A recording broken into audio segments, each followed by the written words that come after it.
জুলাই গণ অভ্যুত্থানের পরে আজকে আমাদের এখানে দাঁড়িয়ে কথা বলতে হবে, এটা সত্যি দুঃখজনক। যেদিন আবু সাঈদ শহীদ হয় সেদিন একই দিনে আমাদের ছাত্রনেতা ওয়াসিম আকরাম শহীদ হন। কিন্তু দুঃখের বিষয়, সেই গ্যাজেটে ওয়াসিম আকরামের নাম না রেখে ছাত্রলীগের মাইবি তাজওয়ারের নাম গ্যাজেটে রাখা হয় আহতদের মধ্যে। এটা সম্পূর্ণ ইচ্ছাকৃত এবং বৈষম্যের শিকার করে করা হয়েছে। আমরা জুলাই গণ অভ্যুত্থানের পর আর কোনো বৈষম্য দেখতে চাই না।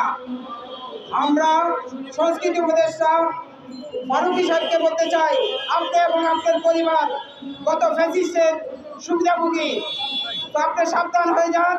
এবং আপনার সাথে তথ্য উপদেষ্টা মাহফুজকে বলতে চাই, অনতিবিলম্বে আগামী 72 ঘন্টার মধ্যে শহীদ ওয়াসিম ব্রিগেডের নাম গ্যাজেটে অন্তর্ভুক্ত করতে হবে এবং ছাত্রলীগ নেতা যাকে গ্যাজেটে আহত গ্যাজেটের মধ্যে নাম রাখা হয়েছে মাইবি তাজওয়ার, তার নাম প্রত্যাহার করতে হবে।